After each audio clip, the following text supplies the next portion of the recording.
Hello folks, it's new moon. I've just been outside and had a look at the point on the landscape where the sun and the moon are in an exact straight line with each other and said hello to them, even though it's raining in England, but it's warm, so it's summer, it's not too bad here.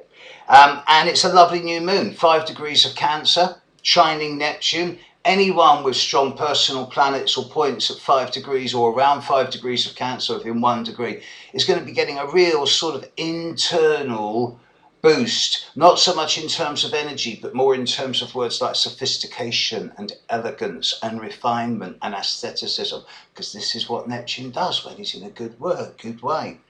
Looking at the horoscope for the new moon with the sun, moon, trine, Neptune, yeah, there's some really nice energy there.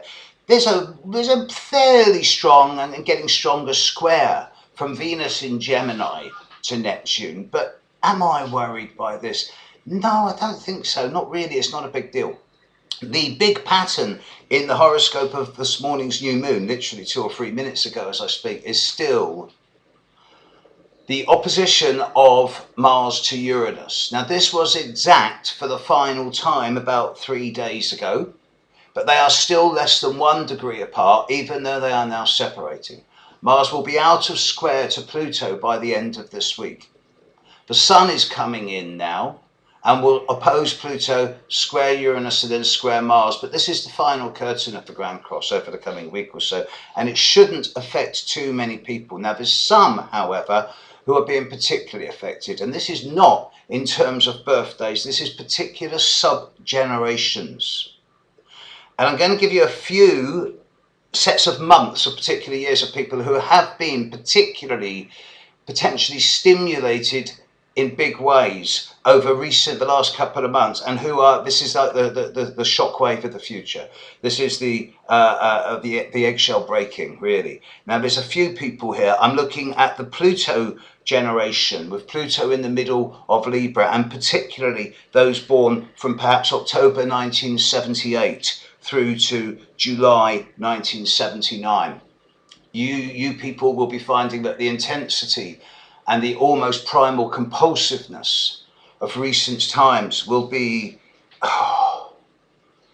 life-challenging and life-changing as well. And it's almost over now, or at least the actual breaking of the eggshell is practically over, another week or two. There's the generation with Uranus in the middle of Libra. This is, and especially those born from November 1971 through to October 1972.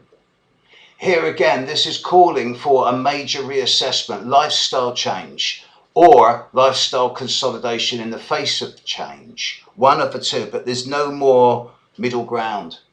Easy route for these people. And then there's the Saturn generations.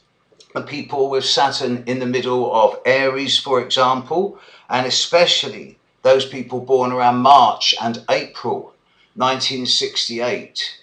It does seem that the only options that you people have got over recent months and right now is to either sort of really hunker down, anchor your roots and foundations and prepare to stay the way you are now for the rest of your life, or revolutionize your limitations, which means letting go of old boundaries that have previously been really good for you but are now becoming prison cells and redundant.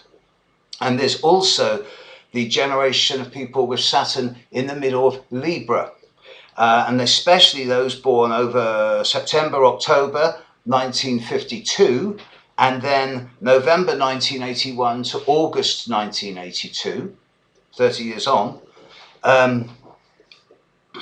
Again, revolutionizing of limitations, but also anger management and concentrating on words like effectiveness and efficiency rather than anger.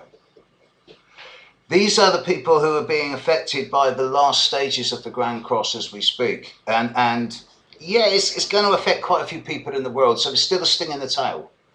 Coupled with, there's a big shift this coming month. The middle of the month is going to see a massive shift for all of us. Within the space of 10 days, we're going to have Jupiter leaving a cardinal sign and moving into a fixed sign. Mars leaving a cardinal sign and moving into a fixed sign. Mars is going to leave Libra. Yeah. And it's a new moon conjunct Jupiter at the start of Leo, which sounds very nice, but there is a sting, of which more later. So July is going to be very eventful, folks, really eventful, but really by the time we're into August, one last surge now, we're in the last month of an 8-month process of Mars in Libra and bloody grand crosses, right? So one last surge this coming month.